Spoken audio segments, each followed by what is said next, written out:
La vie peut être une aventure passionnée, rapide. Lente ou triste. Et parfois remplie de hauts et de bas.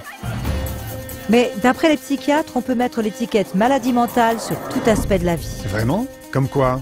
Si vous avez le cœur lourd après une grosse dispute, l'étiquette pourrait dire dépression.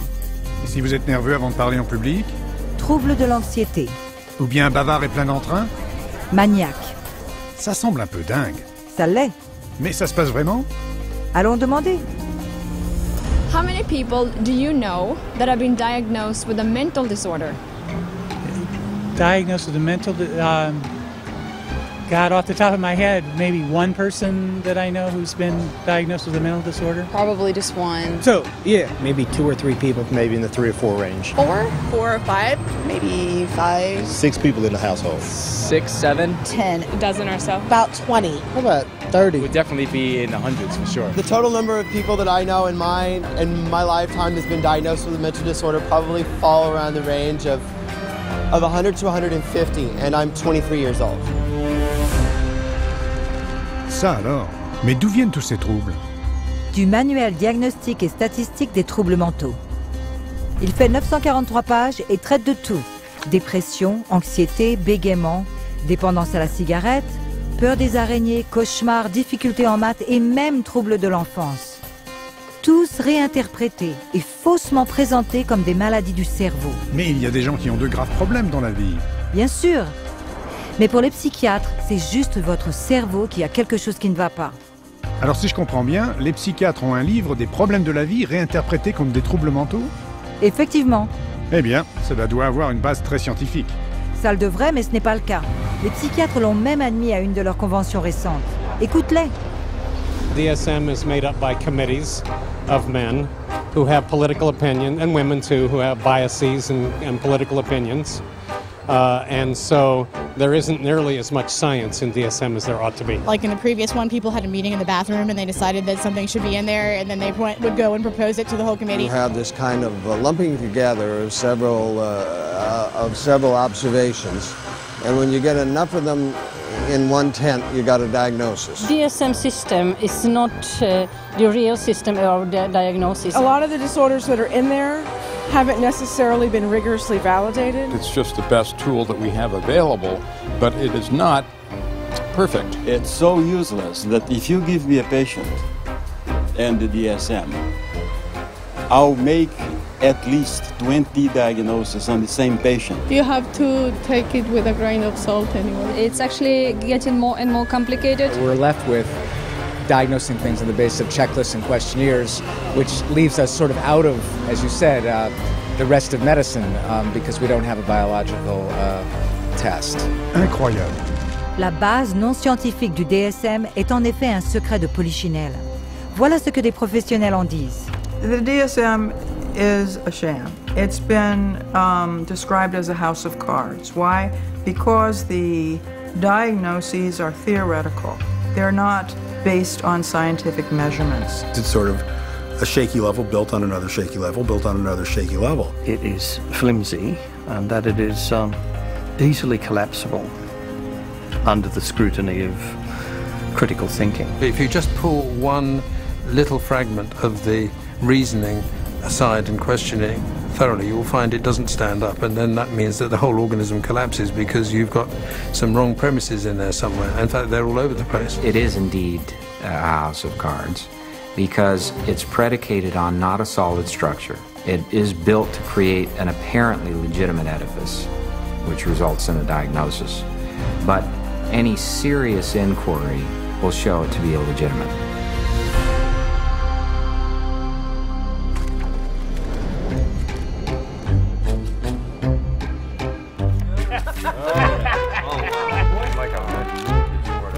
Moneymakers here, I tell you. With schizophrenia, Si le DSM n'a pas de base scientifique, d'où vient-il? Il est né du simple désir pour la psychiatrie et la psychologie d'être acceptés au sein de la médecine traditionnelle. We psychologists have always desperately wanted to be accepted as a real science, as a true science. Now, what the early psychologists did was they looked around and they saw what other scientists were doing and they decided to emulate them. Modern approaches to classifying psychiatric disorders dates from the 19th century. Nearly all the clinical concepts we have today originate from that time. Probably the most important of all was a chap called Emil Kraepelin, who worked first of all in Heidelberg and then in Munich. Jamais entendu parler. Emil Kraepelin est le père de la classification psychiatrique. Il fut le premier à classer ce qu'il pensait être des maladies biologiques du cerveau. Il y avait la démence précoce, ou schizophrénie, la maladie maniaco-dépressive et la psychose paranoïaque. Tous des concepts qui sont encore dans le DSM. C'est tout? 3 troubles. Oui, seulement 3. Mais le système de Kraepelin est vite devenu très populaire. Écoute ça. Kraepelin's system caught on very quickly, not only in the German-speaking world, but also in the English-speaking world, in the United States and Britain. It caught on because up to that point, nobody had an agreed way of talking about patients. So in the early 1950s, there was compiled Diagnostic and Statistical Manual of Mental Disorders. Now, there are very few statistics in the book. Disorder is used essentially as a euphemism for illness. This is a book which catalogues mental illnesses for which no medical sign has ever been discovered. Le livret original faisait 130 pages et comptait 112 troubles mentaux, bien moins que le DSM actuel, mais bien plus que ce que Kraepelin avait entrevu. Pourquoi autant? Parce que, en définissant de plus en plus d'aspects de la vie comme anormaux, les psychiatres pouvaient obtenir des sommes folles du gouvernement. En définissant la vie, ça veut dire quoi? Eh bien, retenir sa respiration, se ronger les ongles, sucer son pouce, être somnambule, manquer d'efficacité, même l'homosexualité. C'est ridicule. Ils ont rajouté tout ça pour avoir des gens à soigner? Et même plus. La deuxième version, le DSM-2, fut publiée en 1968 avec 178 troubles. Là encore, pour soutirer encore plus d'argent aux caisses de sécurité sociale. Pour avoir une portée internationale, le DSM-2 fut aligné sur la classification internationale des maladies, la CIM. Un livre très utilisé en Europe et dans le monde qui, en plus des diagnostics psychiatriques, énumère aussi les vraies maladies. C'est comme ça que les troubles psychiatriques ont été acceptés par la médecine courante? C'était le début. Mais le DSM-2 n'était toujours pas scientifique, car il était fortement influencé non pas par des tests cliniques, mais par les théories du psychologue autrichien Sigmund Freud. Alors il devait y avoir beaucoup de névroses dans ce livre? Ouais, mais pas la moindre information sur leur cause. Ils n'en ont même pas cherché la cause. Inclusion of a disorder in the classification does not require that there be knowledge about its etiology. So in other words, to make a diagnosis, you really don't need to bother with cause and effect. You don't need to know what causes the condition. Mais attends, si le DSM ne donne pas la cause des troubles, comment font les psychiatres pour même les découvrir? La réponse pourrait te surprendre. New diseases are being invented all the time, and I want to emphasize the word invented, because when it comes to psychiatry, mental illnesses are not discovered.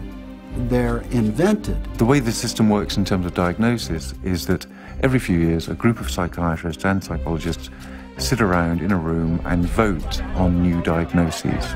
Et c'est de la science? Je ne peux pas y croire. T'en fais pas, t'es pas le seul. The diseases are voted on? What do you mean? Did you say, are they voted into existence? Are voted? As in created. Oh, man. I think that's kind of ridiculous. It's crazy that you would vote. I definitely don't agree. I don't agree with it at all. Mental disorders should be based on scientific research. I have been led to believe that it's all based on medicine and science. So I'm kind of shocked to find that out. Moi aussi. Ce n'est pas tout. Non seulement les troubles mentaux sont inclus par vote, mais parfois ils sont aussi exclus par vote. Prenons par exemple l'homosexualité, qui figurait dans le DSM 1 et 2 comme une maladie mentale. Voici comment l'éditeur en chef du DSM 3, Robert Spitzer, explique la chose. I came up with a definition in 1973 that made it possible to argue that homosexuality was not a mental disorder. On a vote, essentially, at a conference of the American Psychiatric Association, it was removed. Now, did they discover that homosexuality was not a disease through scientific processes? No. It was included for political reasons, and it was removed for political reasons. And the end result is a vote. It's a supposed democracy. So to call it science is is a complete fabrication. Donc le DSM est en fait politique, pas scientifique. Absolument.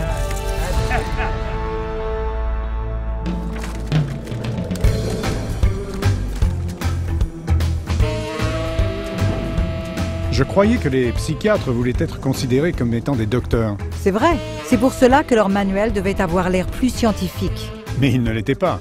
Qu'ont-ils fait alors? Eh bien, ils ont décidé que la prochaine édition serait complètement différente. Cette décision allait changer la psychiatrie à jamais. If you roll the clock forward to the 1970s in the United States, basically at that time psychiatry was in very poor shape for a number of reasons. First of all, it was held in very low regard by other members of the medical profession. So psychiatry was the sort of thing you did if you couldn't succeed in any other area of medicine. And people such as Robert Spitzer in America made it very clear that the time had come essentially for psychiatrists, being doctors of medicine, to practice medicine. So if a psychiatrist was spending a lot of time dealing with people who were anxious, depressed, these dilemmas, these problems in living, now essentially had to be redefined. And they were redefined as medical conditions. And their solution to this was to come up with a manual which defined psychiatric disorders more carefully. So, hence, we have DSM-3, which is the third edition, which is published in 1980. Sous Spitzer, les éditeurs du DSM-3 ont éliminé la psychologie freudienne et ont décrété que les diagnostics psychiatriques seraient désormais purement biologiques. Alors ils sont finalement devenus scientifiques? Non, en fait pas du tout. D'ailleurs, les querelles politiques concernant quels troubles seraient inclus ou omis du DSM-3 furent encore plus ridicules. Voici comment un psychiatre le décrit. They would squeeze into a room which was about half the size of this one. It was much too small. And Bob would raise a provocative question, and people would shout out their opinions from all sides of the room. And whoever shouted loudest tended to be heard.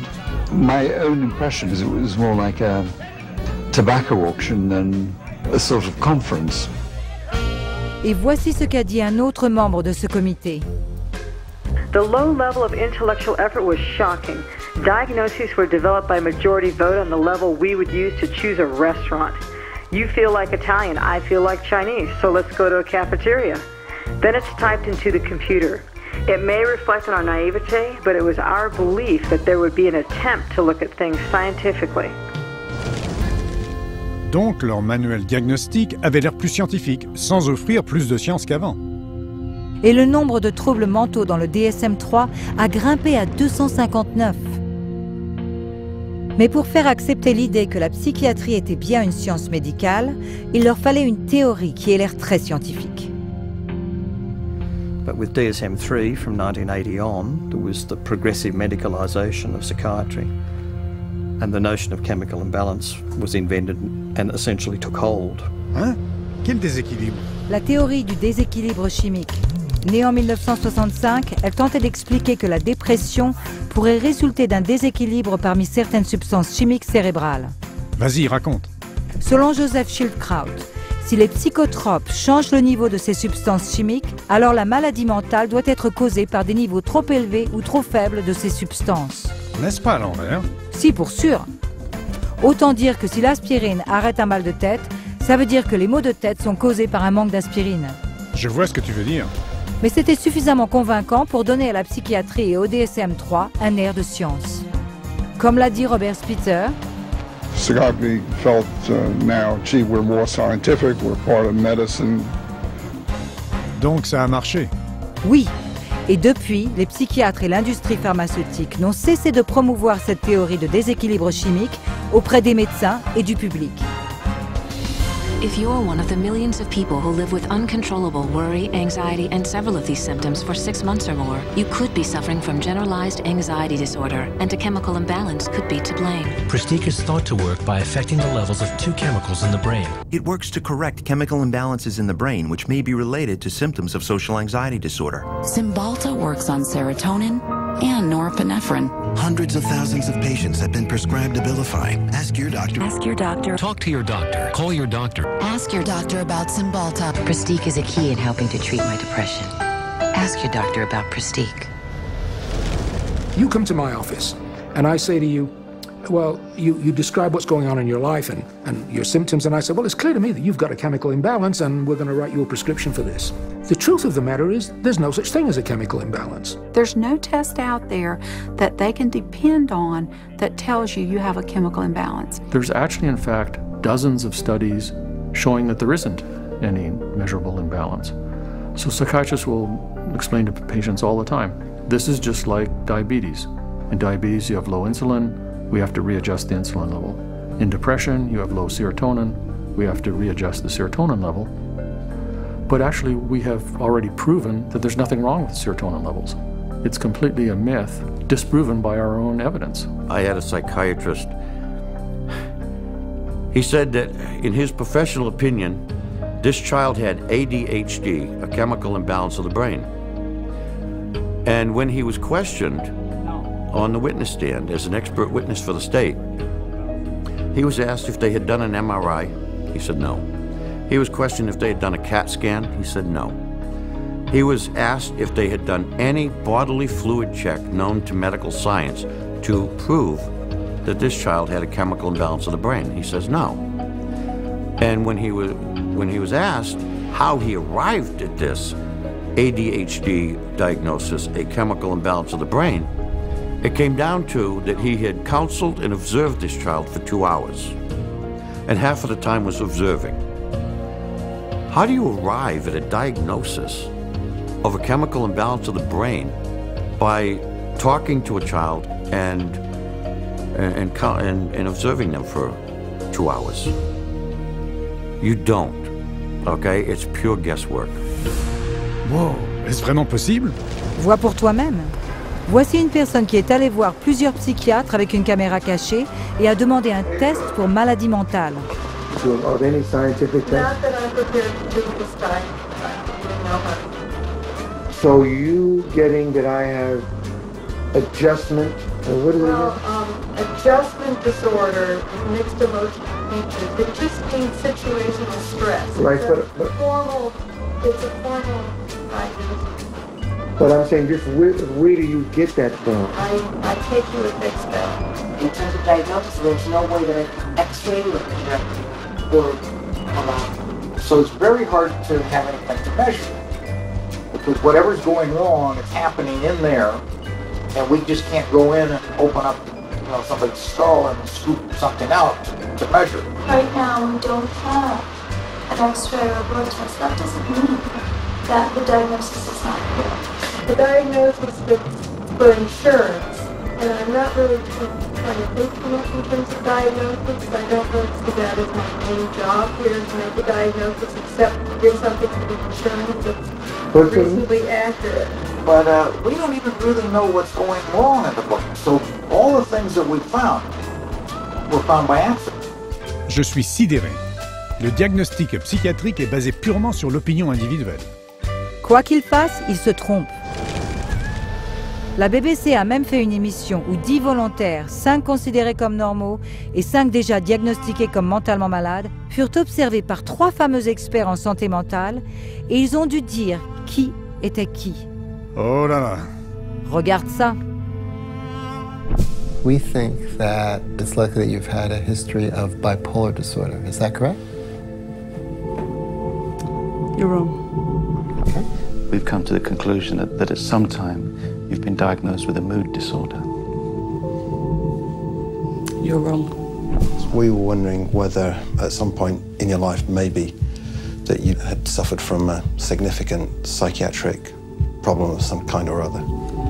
No. Not at all? You are wrong. All right, okay. 3 wrong diagnoses in a row. After a whole week of observation, the panel have identified just 2 out of 5 disorders. Tu parles d'une science. Ça, c'est sûr.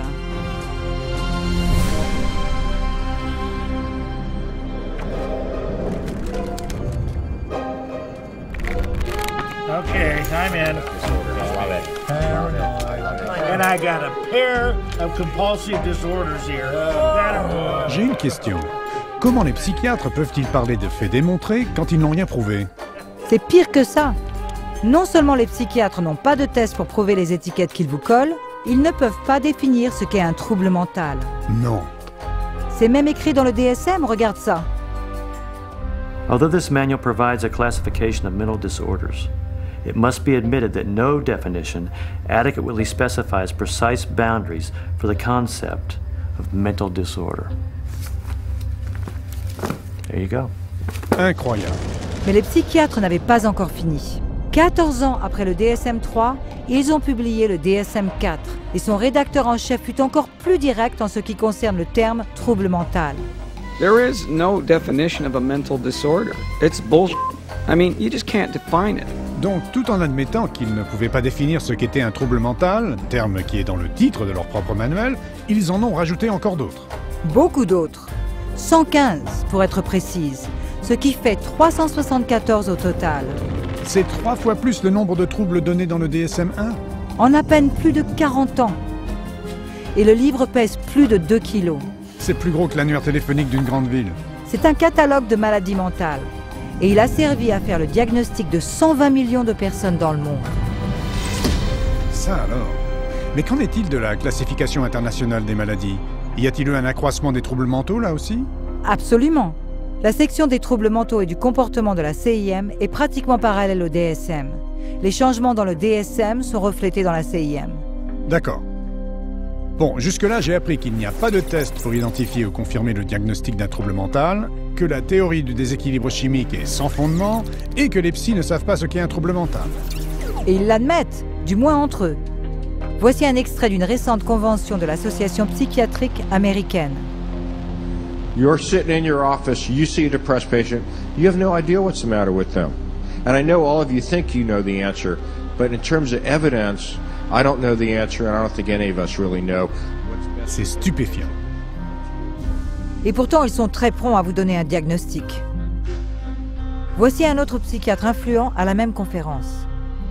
Jim Burley at the Maudsley Hospital did a study once on how long it took people to make up their mind about the diagnosis after they entered a room. And it was about, how many, David? It was 2 seconds? It was a couple of minutes. It was very... Dans les 2 minutes? Ouais. Même le président de l'association psychiatrique américaine a dit que le DSM était plus ou moins une blague. Well, what does D stand for? I used to think it is diagnostic, but over the last few years, realized it is more like a dartboard. Jeu de fléchettes? Est-ce que les psychiatres disent ça à leurs patients? Non.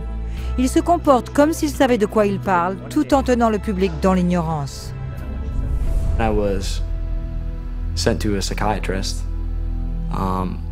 who saw me again for maybe about 15 minutes, talked to me how I was doing at 7 years old, and I left with a prescription for Ritalin. Probably within the first 15 minutes, he diagnosed me with having an anxiety disorder and put me on prescription medication. The amount of time it took for the diagnosis was, I'd say, probably within 10 minutes I was diagnosed with anxiety, with depression, within 10 minutes of speaking to the psychiatrist, and I was put on those drugs immediately. I received numerous different diagnoses from different doctors, and each one gave me a different drug. I didn't have to undergo any tests. I didn't even have to sit there and I didn't have to ask any questions. It was just, that's what you've got, and this is the drug. They really didn't talk to me. They were always talking and questioning my mother. It was all about getting the information from her and not from me. It doesn't make sense to me. I researched it, I done my research, and I still can't fully understand how you can diagnose somebody with a short attention span. There was never an explanation. Nobody really knew what it was or why it was caused or how did you get it, why did anybody have it, and what could anybody do about it. Just here, have some medicine and go away. And I was put on, a horse's dose of an antidepressant called Effexor, 450 milligrams a day. They say if you're on 300, you're comatose. It wasn't always Ritalin. It went from Ritalin to Wellbutrin to Concerta to Adderall. I remember asking these doctors, is there any other way we can do this? Is there any other therapy? Is there something we can do that won't make me feel so badly, that won't give me all these side effects and just horrible sensations through my body 24 hours a day? Is there something else I can do that might be not having to do with medications? Doctor said, no. See, what you have is very complex. You have a chemical imbalance in your brain that the only thing that can correct it is medication. Allons bon, ça fait beaucoup de diagnostics, mais ils ne sont suivis que de médicaments. En effet, de nos jours, un diagnostic psychiatrique implique une drogue psychiatrique. The whole question then becomes, okay, if we apply these labels, what next? And the what next tends to be, you get a prescription. And the prescription is for a drug that doesn't work very well and is toxic. It's like a 1-2 punch. The number one of the 1-2 punch is the diagnostic manual. You've got all these disorders to choose from. The two is the treatment. So you've got the diagnostic manual in place, you've got a machinery in place, and then you've got this treatment that is there for the taking. For everything you can think of that might seem to be odd behavior, the psychiatry field has a name for it. And then for every name of every diagnosis you have, there's going to be pharmacology behind it, and they have a pill for it. Let me fan it out and pick a card, and there you go. Here's your label, and there's the drug that we'll give you to go along with that label. 98%, maybe 99% of people will get a diagnosis that justifies the use of a medication and also a follow-up appointment. Because remember, the business of medicine, the business of psychiatry, is seeing patients. And the psychiatrist that tells a patient they don't have a problem and there's no medicine for that problem doesn't have a very busy practice. And that's sort of the purpose of the DSM-345, to provide a diagnosis that can be given a drug for that patient. It's a quick buck. You don't need to do a physical exam. You put it in the chart, it's done. Prescribe away. Lifetime patient. That's what the DSM is for. Sont-ils en train de dire que le DSM n'existe que pour justifier la médication? Je crains que oui. Oh, dis donc.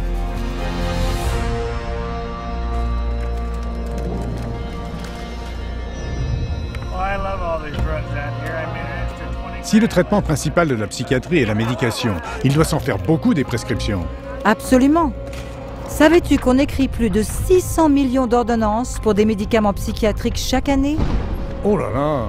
Mais qu'advient-il des patients qui ne veulent pas de drogue? Le DSM a aussi une catégorie pour cela, qu'est-ce que tu crois? It says V15.81, non-compliance with treatment. Now this category can be used when the focus of clinical attention is non-compliance with an important aspect of treatment for a mental disorder or a general medical condition. If you refuse treatment, then you probably are mentally ill, ipso facto, by that fact alone. Donc, si on ne fait pas ce que dit le psychiatre, c'est un trouble mental. Tout à fait. Ça fait carrément peur. Mais pourquoi ne pas suivre le traitement? Parce que les médicaments que les psychiatres prescrivent peuvent provoquer des réactions physiques graves et très intenses. Tu veux dire des effets secondaires? Eh bien, pas exactement. Drugs really don't have side effects. Drugs only have effects, and we arbitrarily differentiate those effects of the drug that we like, and we say these are the effects of the drug. And those that we don't like, those are the side effects. It's akin to saying that a bomb that comes down on a building kills people and destroys the building, and the military general says, oh, killing of the people is really a side effect. No, you cannot separate out the destroying of the building and the killing of the people. And so these are not side effects, these are direct effects of the drug creating disaster. People think antidepressants are going to make them happy. But it's not what they do. They numb them down, and then in themselves there's a withdrawal state from the antidepressants. They just become like robots, some of them. They're not actually able to experience the whole variety and range of human feelings and emotions and work with them and express with them and share them with others. Because once you sort of put somebody on a heavy dose psychotic drug, I mean, you're just dehumanizing them. These are very potent, very toxic medicines, cause on themselves diabetes, high cholesterol, cause what's called a metabolic syndrome, truncal obesity, premature hardening of the arteries. They affect the heart and the lungs and the kidneys, and you never know exactly what to expect. Most psychotropic drugs lead to massive weight gain. Some of them, like olanzapine, for example, can lead to weight gains of 25, 30, even 40 kilos in a year or two, and that is serious. One of the side effects is it affects your sexual performance abilities. In people who are on a lot of medication, they're just totally unable to detoxify through their liver, and then other functions of the body shut down one by one. These drugs have on their labels may increase the risk of suicide and homicide in people who take them, just like a carton of cigarettes has to say may be hazardous to your health. And there's cases where many people who commit suicide or commit acts of violence are on these medications, which definitely has this type of side effect. You look at the side effect profile is identical to what they're trying to treat, and in some cases worse, and especially in the instance of suicide, then you could see that it's an extremely treacherous area with very, very little actual science behind it. C'est une blague. Ce sont des drogues dangereuses. C'est sûr. Et des milliers, si ce n'est des millions de gens, ont cherché l'aide d'un psychiatre et ont reçu des drogues qui ont fini par les détruire. Des gens comme Candice, mise sous Zoloft parce qu'elle avait le trac avant des examens. Steven s'est suicidé 19 jours après être mis sous Prozac. Julie voulait aller à l'université, mais s'est pendue après 7 jours de prise de Zoloft. Matthew s'est pendu à l'âge de 13 ans. Matt prenait un cocktail de psychotrope à 21 ans. Kathleen, sous Zoloft et Trazodone. Beth prenait du Paxil pour de l'insomnie. Matt, sous Lexapro. Charles, sous Clozaril. Kathleen, en 6e. Megan, Aaron. Attends une minute. C'est de la folie. Tu dis bien que tous ces gens qui se sont tués prenaient des médicaments psychiatriques? Ouais. Le nombre de morts par an liés à des drogues psychiatriques est estimé à 42 000, que ce soit par homicide ou suicide. C'est plus de 3000 personnes par mois. Il faut retirer ces drogues du marché. Absolument. Mais comme ces drogues constituent le seul traitement que les psychiatres ont à offrir, ils minimisent les risques. Et ce sont leurs patients qui en subissent les conséquences. When you get on the psychiatric drugs, you feel just like you don't really want to live anymore. Like, just depressed all the time, and you feel sad. You don't feel like you're in your own skin. It almost feels like you just want to come out of your skin all the time. I'd get really bad headaches, I'd start shaking, I wouldn't sleep very well, I'd have nightmares. I had started shaking really bad and it was like uncontrollable, you know, and it's like, I don't understand why I shake so much. It brought on the symptoms that I was trying to escape from, very severe. I'd go through spells where I'd just be completely just dead.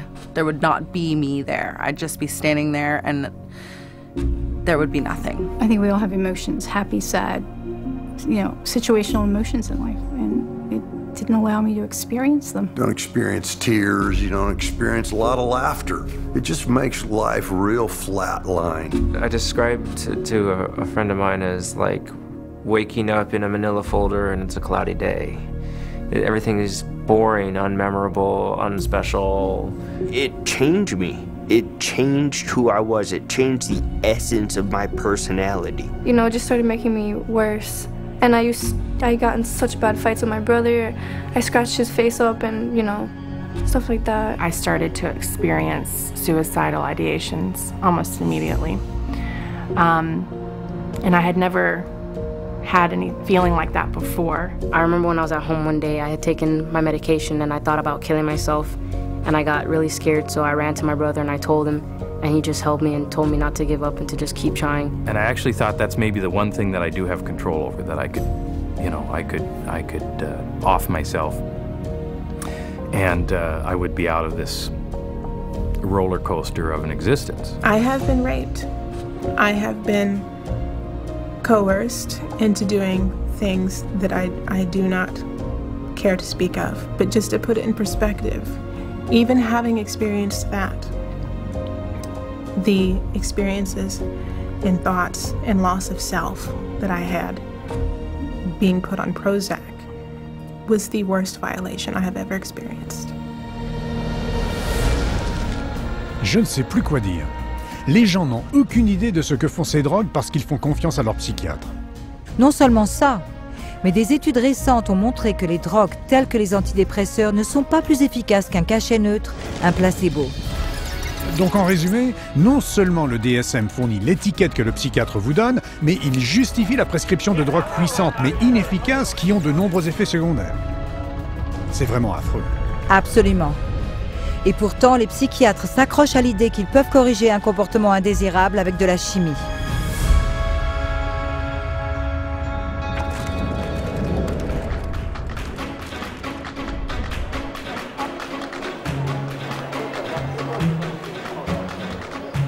Bien sûr, la psychiatrie est d'un grand intérêt pour l'industrie pharmaceutique, laquelle peut vendre des psychotropes pour chaque trouble contenu dans le DSM. J'ai vu leur campagne de marketing, c'est partout. Oui, mais si tu remarques bien, ils font aussi le marketing des troubles mentaux. Les laboratoires pharmaceutiques font de la publicité pour les troubles du DSM dans la presse, à la télévision et sur Internet, conseillant vivement aux gens de parler à leur docteur. Leurs experts payés parlent de nouvelles épidémies de maladies mentales dans des talk-shows. Ils placent des articles dans les journaux et recrutent des psychiatres pour conduire des études et écrire des papiers qui donnent une apparence scientifique aux troubles mentaux. Parce que si les gens pensent qu'ils ont le trouble, ils demanderont le psychotrope. Exactement. The pharmaceutical industry markets disorders. Because if you can market a disorder, then you've got something to sell your product to treat. So people suddenly come to think of things they previously didn't regard as a disease state as a disease, go to the doctor, see the psychiatrist then prescribes the drug that the drug companies have received FDA approval for, and everyone is happy except for the patient. They're all working together, the psychiatrists, the pharmaceuticals, and one feeds the other. So again, job security for the pharmaceuticals and also job security for the psychiatrists. Il n'y a pas que les laboratoires pharmaceutiques qui font la campagne pour ces maladies. Un psychiatre, Joseph Biderman, a créé et popularisé un trouble appelé bipolaire pédiatrique. Il a déclaré que ce trouble pouvait commencer dès que l'enfant ouvre les yeux. Bipolaire? Comme saute d'humeur pour les enfants? Malheureusement, oui. En 9 ans, Dr Biderman a alimenté à lui seul une explosion du nombre d'enfants étiquetés comme étant bipolaires. Et la plupart furent mis sous des antipsychotiques puissants, conçus pour les maladies mentales les plus graves. Je ne savais pas. Même le psychiatre qui a rédigé le DSM-4 a admis que celui-ci a contribué à lancer la mode du bipolaire pour enfants. Well, we learned some very, very painful lessons in doing DSM-4, but inadvertently, I think we helped to trigger 3 false epidemics. One for the childhood diagnosis of bipolar disorder. Trop tard maintenant, n'est-ce pas? Pour beaucoup d'enfants, oui. Vu que les psychiatres prétendent que les troubles mentaux tels que bipolaires ne se guérissent pas, ils se sont fait des clients à vie pour eux et l'industrie pharmaceutique. Donc c'est un partenariat naturel?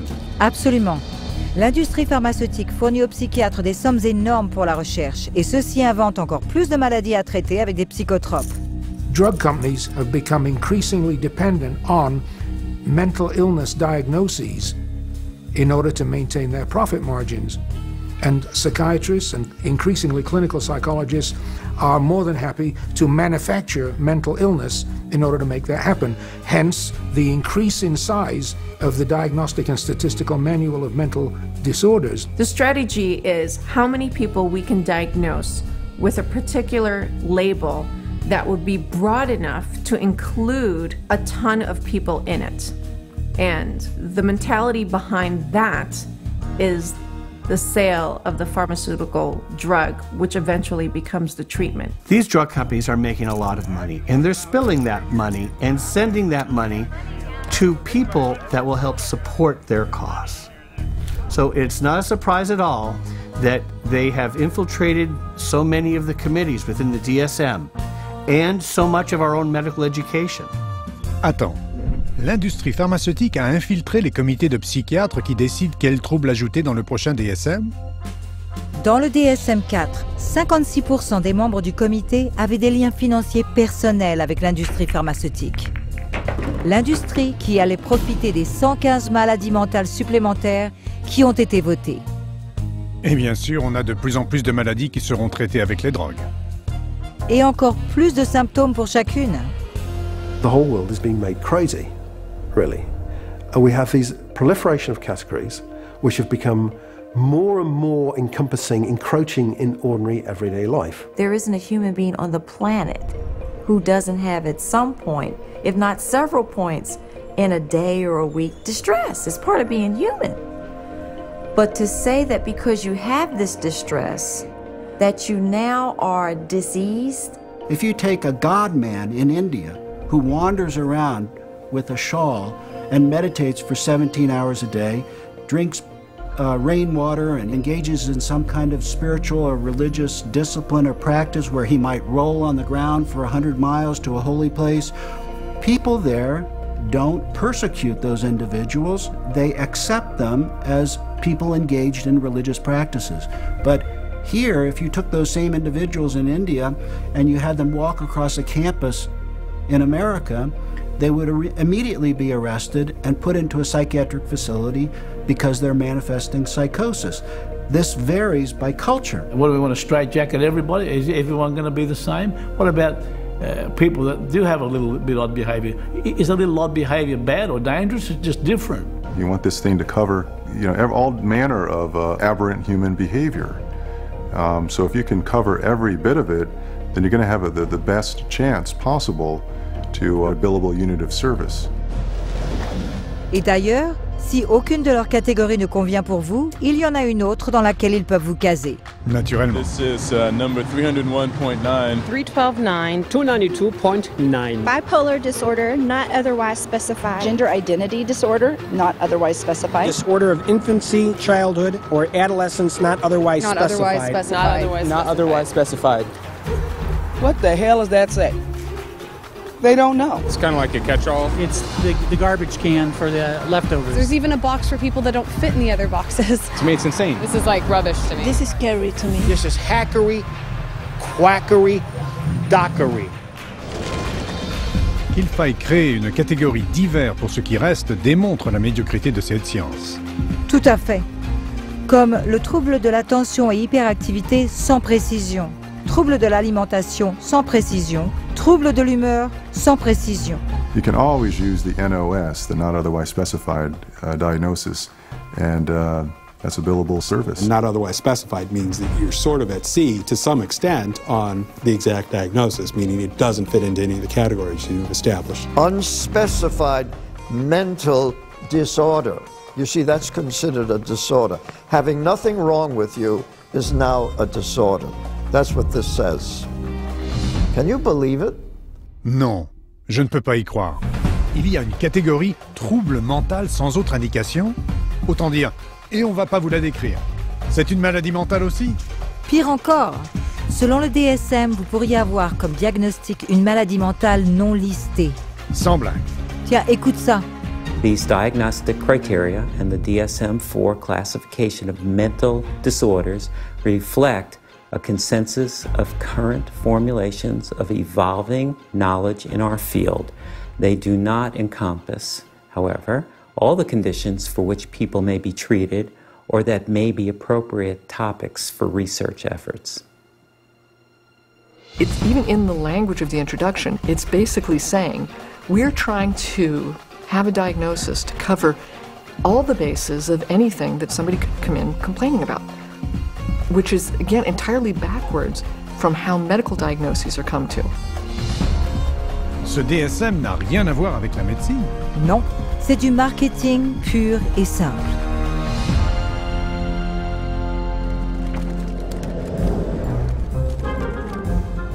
God bless the insurance companies. You get these multiple personalities that you call insurance companies. That's boring. Insurance billing, that's the big money right there. Il y a encore quelque chose qui me chiffonne. Si le traitement psychiatrique est si long, si cher et inefficace. Je sais.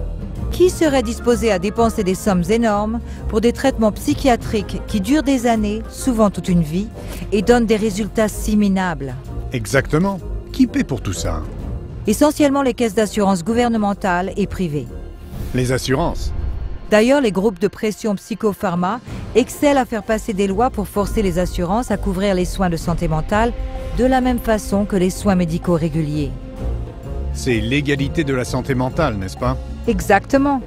Mais sur le plan économique, c'est une catastrophe. So there's nobody who walks into a psychiatrist's office that isn't going to go out with a label. He's got 374 choices or so based on the Diagnostic and Statistical Manual list of symptoms. So he's got to fit you into one of those categories in order to get paid. The DSM really should be called, how to bill the insurance companies, how to get money from the insurance companies. It's a list of codes, and there's a number for everything, and that number goes on an insurance form, and then you get payment for it. The DSM is completely built into the system now because you can't get reimbursed by an insurance company unless there's a DSM diagnosis. You know, a kid wets the bed, you can bill on that. They're going to have one called a skin picking disorder. You pick your skin, you can diagnose and bill on that. You know, you can always find a diagnosis and you'll always be able to bill. A psychiatrist or a psychologist can go through their book now and find a diagnosis code for just about anything. Everybody would fall into something that they could put a diagnosis on and fraud insurance companies. Quelle arnaque! Absolument. Chaque année, l'industrie psychiatrique se sert du DSM pour amasser 100 milliards de dollars des assurances privées ou gouvernementales américaines. Et cela dans un seul pays. Je commence à me rendre compte à quel point le DSM a élevé le coût total des traitements médicaux. Je sais. En moyenne, la facture d'un psychiatre à l'assurance est 2 fois plus élevée que celle d'un traitement médical normal. Et ça fait que j'ai plus à payer pour mon assurance. Oui, et ça gaspille l'argent de la sécurité sociale. Au Texas, la caisse d'assurance maladie pour la santé mentale a presque été mise en faillite par une classe de psychotropes très coûteux, normalement prescrits pour le trouble bipolaire. Mince, ça fait beaucoup de drogue. C'est sûr. Et en plus, les diagnostics du DSM sont tellement arbitraires que le problème des fraudes aux assurances est énorme et coûte très cher. Des hôpitaux psychiatriques privés se faisaient passer pour des cliniques pour perdre du poids ou arrêter de fumer afin de faire entrer les gens à l'hôpital. Come with me. Ils payaient des recruteurs jusqu'à 3 000 $ pour chaque nouveau patient couvert par une assurance gouvernementale. How many more you got coming? A bunch. Et ils détenaient les patients aussi longtemps que possible, jusqu'à ce que l'assurance cesse de couvrir. Et tout ça pour l'argent de l'assurance.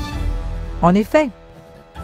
Et une fois que les patients sont inscrits, n'importe quel diagnostic du DSM peut justifier un traitement. Regarde cette caméra cachée où quelqu'un se fait passer pour un employé d'un hôpital psychiatrique. I'll say patient display. That's how my opening is always a classic. Patient display. He's sort of, what do you think? You think he's, I thought, I've interacted with him a lot, and I thought he's always appropriate. He's always... But under behavior, what's some good words in here? He's not negative. He's sort of intrusive a little bit. He's not really. He doesn't push limits anymore. He didn't really act intrusive. He acts sort of anxious. Focus on the negative. And why should we focus on negative? Because that's how they get paid. I mean, this is what they told me. I mean, you write what you want to write. I know I got to write for it. So I know what I have to write. You know what I mean? So that's why Like, why do you have to write it? So this place can get paid. Oh, okay. It's a business thing. It's not like I'm lying, but I always like pull the negative out. Like you're supposed to. They tell you to. What? The negative? Pull the negative out. You pull it out of them. Ça ne peut pas être honnête. Ça ne l'est pas. Et ce n'est qu'une partie de la fraude. Il a été découvert que les factures pour soins psychiatriques étaient en fait pour faire écouter de la musique, regarder la télé ou jouer au loto. Pour un service de réveil téléphonique, des tickets de théâtre ou des voyages outre-mer. Ou pour soi-disant traiter des gens alors qu'ils étaient en prison, dans le coma ou même morts. Non. Certains psychiatres avaient des rapports sexuels avec leurs patients et facturaient cela en tant que thérapie. C'est répugnant. Comme l'a dit un directeur des inspections d'assurance, l'ampleur de la fraude n'est limitée que par l'imagination. J'avais aucune idée. Peu de gens en sont conscients. La fraude dans le domaine de la santé mentale coûte 5 milliards de dollars par an aux assureurs et aux contribuables, rien qu'aux USA. On devrait arrêter ces criminels et jeter la clé.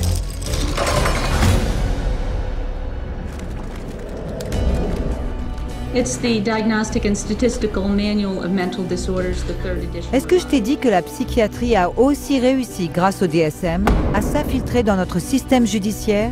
La justice aussi? Ouais. The clinical diagnosis of a DSM-4 mental disorder is not sufficient to establish the existence for legal purposes of a mental disorder.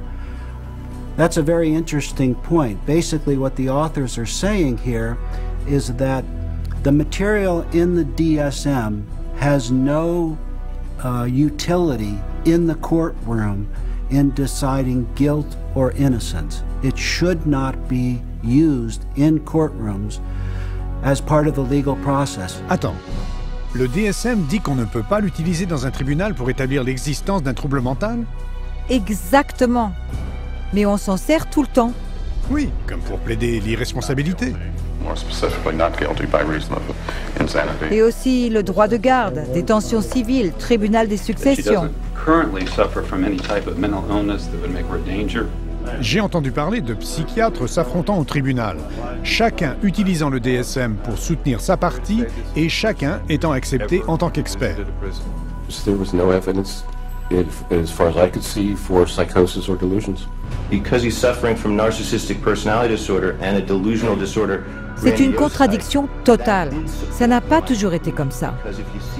In the beginning of the 20th century, a psychiatrist in a courtroom would be laughed out of the courtroom by and large. Today, it's commonly accepted testimony as long as it's in accord with the DSM. The danger in using the DSM in a court setting is that you're using a vocabulary that the judge or the jury doesn't fully understand. They are, by concocting these psychobabble words, it makes it seem like there's something there that may not be there. The courts have allowed all this junk science to come into the courts, and they've made case law on it. And once the case law is made, we're stuck with it until it gets overridden. They come in with tests, they come in with their diagnostic categories from the DSM, and they say, we've done tests, we've determined that this person has this numbered malady, and therefore they do. And there's almost no way to pry a judge out of accepting that. When a psychiatrist makes a diagnosis in court, is that the person is sent to a mental institution, deprived of liberty, and we have no idea whether he's guilty or not. Au nom des diagnostics du DSM, une personne est internée sans consentement dans une institution psychiatrique toutes les 40 secondes. C'est tellement injuste. Et n'importe qui, n'importe quand, peut tout perdre à cause de l'opinion d'un psychiatre. Écoute ça. I went to a stop smoking course at Vanderbilt. And the doctor, the lady that ran the program said that she goes, we need to get you on a stop smoking medication. So she prescribed me Zyban. Well, after the fact, I find out that Zyban is nothing but this really powerful antidepressant called Wellbutrin. Yeah, I stopped smoking, but I had no idea the hell. I mean, the hell. The hell's gates were being opened when I started taking Zyban. I had been clean and sober for 18 years. You know, just never considered that. But something about that, I started experiencing the craving to drink again, and my life fell apart. Divorce, relapse. So then a sibling of mine got wind of my relapse, wanted to gain control of my pocketbook and my life, and found the dirtiest lawyer in town who knew, you know, one of the dirty psychiatrists, and bought and paid for an evaluation, had a hearing in a court before I was ever served notice. And the next thing I know, every right that a human being can possibly have was taken from me. And you have less rights as a conserved person than you do as a criminal. I mean, you are stripped of every right. You can't enter into a contract. You cannot marry. You cannot sue. You cannot even fight the legal system that has involuntarily put you in this. And it was all based on the psychiatrist's diagnosis, who never evaluated me. C'est incroyable. Il voulait simplement arrêter de fumer, mais il a reçu le diagnostic d'un psychiatre et a été privé de tous ses droits. Et son argent a disparu, sans parler de l'internement dans un hôpital psychiatrique. Mais si tu crois que ce que les psychiatres font à l'individu dans les tribunaux est mal, attends de voir ce qu'ils font aux familles. Children are taken away from parents every day in these juvenile courts because a person with a PhD or an MD after their name comes in and says, I've shown ink blots to a person, and they may be a risk to a child. Just in my little state of Massachusetts here, there are 11,000 children in captivity taken away from families at any one moment. And almost all of those children are being drugged. And our own commissioner of children and families testified under oath that they drug 88% of the children that they take out of the families. 88%, c'est presque tous. Et c'est juste la surface du problème. Dans le monde entier, les psychiatres se servent des tribunaux de diverses manières pour priver les gens de leurs droits et pour détruire les familles. Regarde. Psychiatry has affected my family through the family law court rulings. The family law court has a court-appointed child psychiatrist who, it appears, determines the future of the child. It's just like a business in the court system that they forced you to undergo all of these psychological evaluations, and you have to pay thousands of dollars, but at the end of the day, it has been supported by no evidence, nothing. They'd said to me, Deb, you have a choice. Either you bring your son to get medicated, or we'll take your child away from you and put him in a home that they'll medicate your child. And then good luck. Basically, they were saying, good luck, Deb, to try and get your son back, but you'll get him back medicated anyways. And they put her in hospital, and that's when the psychotropic drugging started with Becky. And at that stage, I had no say over it. They refused to let her go. They would not let my daughter go unless she take medication. This was again a recommendation from the psychiatrist that once my son was radically ripped from his home and literally kidnapped and put in a new home with a perpetrator of domestic violence and of sexual assault, and is where he now lives, this psychiatrist said that he was never to have any counselling and never to see anybody. To have your family just disrupted like that, ripped out from under you, really, your whole life, just gone like that, and then you have to fight every day to get him back.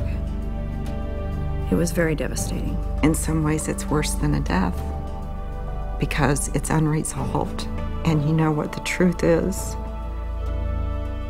And you feel like giving up and not fighting back for that custody of that child, but you can't. Yeah, there's just no justice. C'est terrible.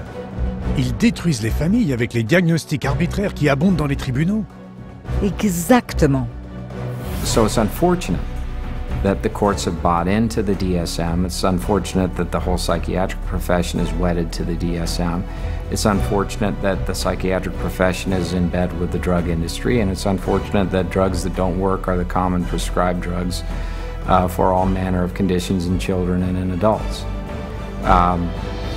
It's the wrong way to go.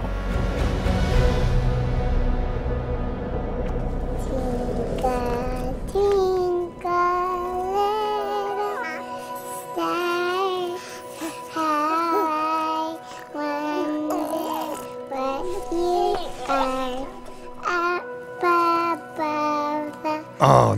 pas eux aussi. Malheureusement, si. Les enfants représentent un marché énorme pour la psychiatrie.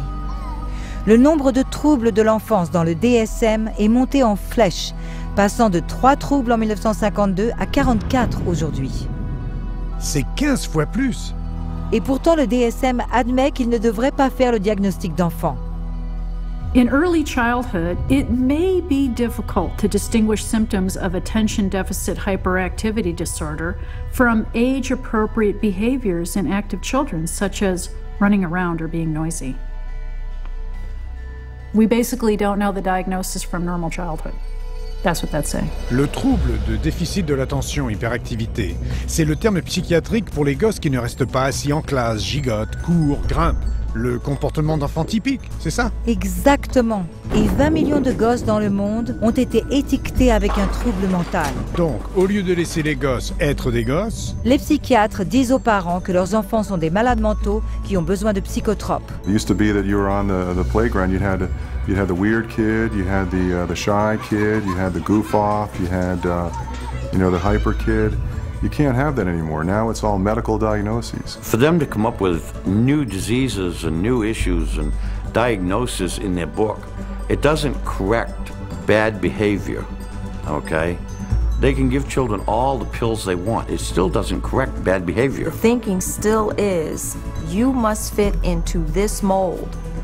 And if you don't fit into this mold, there's something wrong with you.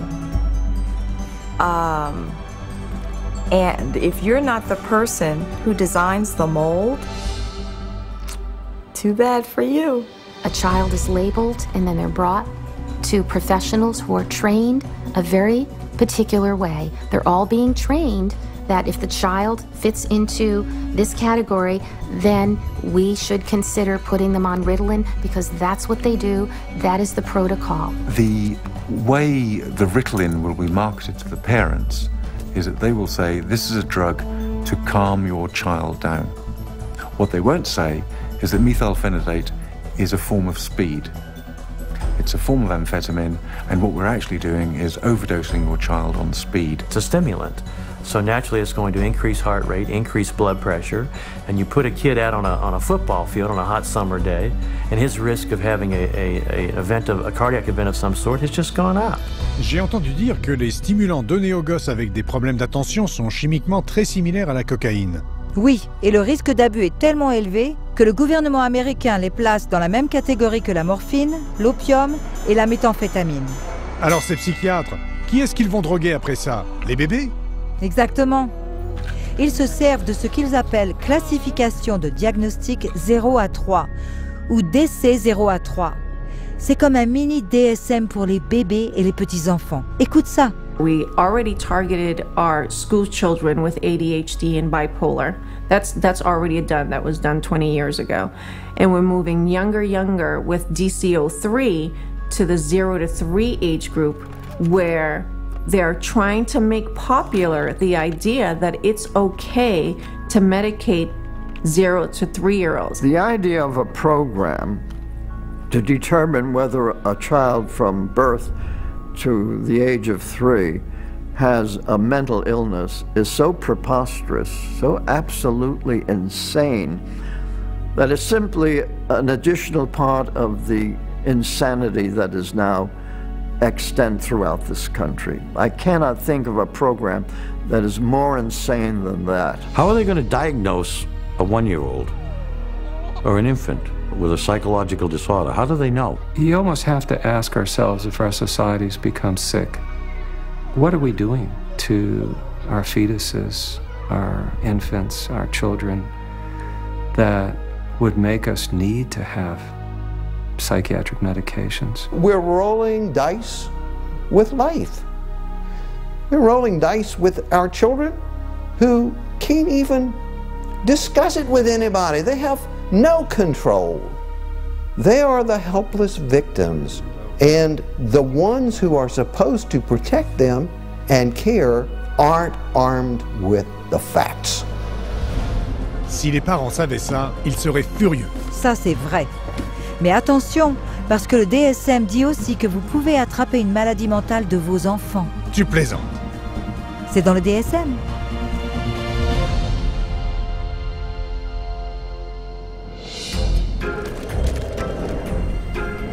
talk about some of the proposed changes that are suggested for DSM-5. J'ai entendu dire que le DSM-5 est encore plus dingue que le DSM-4. C'est bien vrai.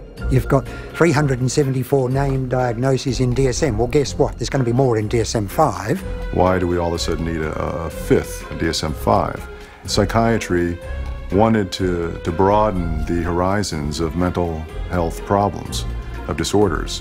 They wanted to stretch the disorders so it would encompass more. And to do that, you know, they're going to add more diagnoses. We need more diagnoses like we need a hole in the head, really. They're not serving a purpose for mankind, all these diagnoses. They're almost laughable, some of the diagnoses. Ridicule? Vraiment? Bon, il parle d'un trouble d'amassement si on ne se débarrasse pas d'assez de choses. Persistent difficulty discarding or parting with personal possessions. Le trouble d'excès alimentaire, c'est trop manger trop souvent. Recurrent episodes of binge eating. Oh, et il y a un trouble pour les personnes qui se grattent. So it's recurrent skin picking resulting in skin lesions. Ce sont des troubles mentaux? Et il existe aussi un nouveau trouble qui englobera tous les enfants dont les crises de colère sont encore insuffisantes pour l'étiquette bipolaire. They've created temper dysregulation disorder to seem a little bit more mild of the condition and include a lot of the younger population in terms of that diagnosis. And what it essentially does, it just broadens bipolar disorder into a whole other new category. And where they don't fit into bipolar, now they can fit into this other diagnosing criteria. Le filet devient de plus en plus vaste. Encore plus que tu ne le penses. Ils envisagent même d'ajouter une étiquette pour ceux qui passent trop de temps à l'ordinateur. Internet addiction diagnosis. You know, it's another example of, just taking something going on in the popular culture that's, pretty widespread, and then finding a way to pathologize it. I know people personally that spend 12, 13, 14 hours a day on the internet or social networking groups like Facebook. So there is something going on there. But is it a condition that we need to then label and drug? Absolutely not. C'est ridicule. Oui, mais sache qu'en Chine, le gouvernement a déjà établi des cliniques psychiatriques qui traitent les adolescents pour, je cite, « utilisation problématique de l'ordinateur ». Et ils ont parfois recours à des électrochocs pour les soigner. Non. Et si tu trouves ça révoltant, il y a encore une addition pour le prochain DSM qui fait vraiment froid dans le dos. Sans blague. Avec ce diagnostic, il pousse encore plus loin. Il s'agit du syndrome de risque de psychose, appelé plus récemment syndrome de symptômes psychotiques atténués. C'est un nom à coucher dehors. Mais qu'est-ce qu'il veut dire? A really scary thing that's coming on the horizon is to come up with a whole bunch of diagnoses in there that are looking at people who currently are mentally well-adjusted but have a risk of developing a mental illness in the future. They're still thinking they can define well before the symptoms develop the risk of a person developing a major mental disorder without any biochemical, biological or genetic test or any physical test whatsoever. They don't know the cause of a mental illness. They can't treat it, they can't cure it. So how can they launch a preventative campaign for mental illness? It just logically, it falters. Attends un peu. Les psychiatres pensent-ils vraiment pouvoir prédire un trouble futur? Eh bien, écoutons-les. How can psychiatrists know if you're going to have a mental disorder in the future? Again, that we don't know categorically who will develop psychiatric illness in the future. It's really hard to say, actually. I don't know if you could 100% predict for anybody. You can't forecast if one will develop a psychiatric disorder. Maybe not, or maybe yes. It's hard to predict. It's hard to predict. There's no way to predict that. Well, I don't think that nobody knows that. There's no way to tell. Nobody knows? I don't think anyone can know what's going to happen in the future. Ils n'ont pas la moindre idée. C'est ça. Pourtant, ils proposent déjà de tester les enfants pour dépister des maladies mentales futures. Pour pouvoir les traiter maintenant. Bien sûr. I would hate to see us go into the type of society where people are locked up for what they may do in the future rather than what they actually have done. Identifying people who are pre-psychotic would be a huge industry. Ah, c'est vraiment terrifiant. Ce qui n'a pas de sens, c'est que les psychiatres continuent de travailler sur le DSM-5, bien que certains des plus influents admettent qu'il ne vaut rien. Any comment on DSM-5? It's of no use to us in the rest of the world. Même le psychiatre à la tête de l'Institut national de la santé mentale est réservé à son sujet. I don't do DSM. I'm not involved. So, and that maybe tells you more than anything. NIMH is not involved with DSM-5. Donc, la tête de la plus grande agence psychiatrique gouvernementale du monde ne veut rien avoir à faire avec le DSM. Cela semble être le cas. Il s'agit bien d'une imposture. The Diagnostic and Statistical Manual is effectively the story that is being wrapped up in statistics and numbers and categories that when medicine tosses, doesn't fit any of our categories over to psychiatry, psychiatry says we'll find a category, and if we don't, DSM-5 or 6 or 7 will. I think in 2016 we'll be looking at DSM-6 and there will be 1,425 diagnoses and I'll have 900 of them. Mais c'est de la folie. Tout à fait. Mais c'est conçu pour englober de plus en plus de gens sous l'égide des diagnostics psychiatriques. De façon à tirer profit d'encore plus de comportements normaux. Exactement.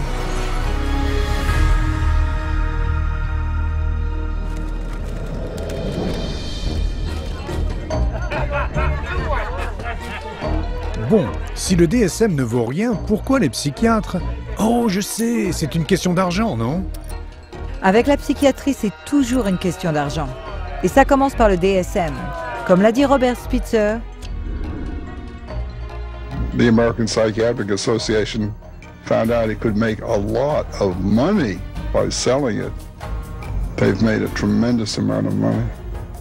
Every time they revise the DSM system, the American Psychiatric Association makes a hell of a lot of money. Un fric fou? De combien on parle? 6,5 millions de dollars en vente par an. Mais ce n'est pas juste les ventes du DSM qui rapportent gros. Les psychiatres et les laboratoires gagnent de l'argent chaque fois qu'ils s'en servent pour un diagnostic. You create disorders so that you can treat it with a drug.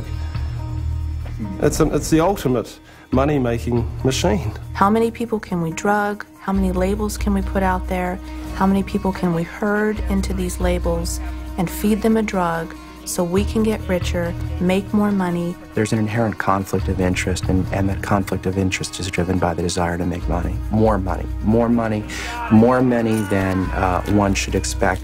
Huge money in the psychopharm business. If you really did the research on these diagnoses, you'd see that 90% of them or more don't exist. They're not valid.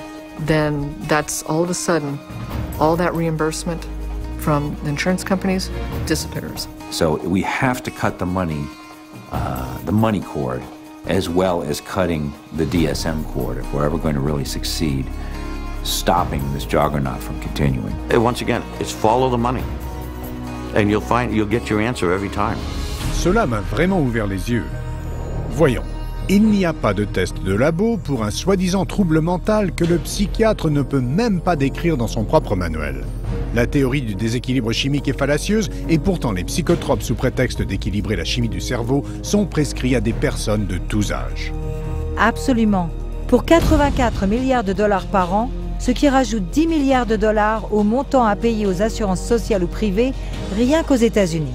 Et nous payons pour tout cela sous forme de cotisation ou de facture d'assurance. En effet, l'industrie psychiatrique se sert du DSM pour récolter 330 milliards de dollars par an. C'est presque un tiers d'1 billion de dollars. Et ça augmente, c'est fou. Well, the whole system is now a runaway train, but the DSM is the locomotive. And if you took the locomotive off, eventually the train would stop, because there'd be nothing more pulling it. We're losing the concept of health. Everybody is sick and everybody's got a condition and everybody needs drugs. You're going to end up with a whole society that's going to basically have to be led around by the hand. But who's going to lead them around? Because they're drugging so many of them. In psychiatry, you know in your heart of hearts that you're not really diagnosing. You know in your heart of hearts that you can't really treat what you think might be wrong. And you also know that most of what you're dealing with in the DSM is unprovable and unreliable, not a predictable indicator. So what do you have then? Bonne question. Il semblerait qu'ils n'ont rien. Mais ils font du mal aux gens. Ouais. You're very lucky to go through psychiatry and survive. It really is as simple as that. Only when enough people rip the veneer away and show that it's just nothing more than a Hollywood set is it ever going to fall down. It would be good if all the medical professionals who are really practicing medicine and really trying to help people and based on scientific fact and what they can best do to improve the lives of others, if they would recognize, just be able to look at this fact. It's hard to look at it, but look at this fact and be ethical and be honest and clean up the profession by getting rid of this fraudulent part of it. Psychiatry. Je n'aurais pas pu le dire mieux. C'est tellement évident. Il faut qu'on se débarrasse du DSM. C'est terrible pour la société. Je sais. Malgré sa précarité extrême, le manuel diagnostique et statistique a littéralement impacté chaque partie de notre monde. Nos écoles, nos gouvernements, nos systèmes judiciaires et les médias et l'armée. Pareil. En fait, la société tout entière. Et tout cela sans que personne ne soit guéri. Le DSM n'est pas seulement un château de cartes. Le manuel diagnostique et statistique est le coup de poker le plus funeste de la psychiatrie.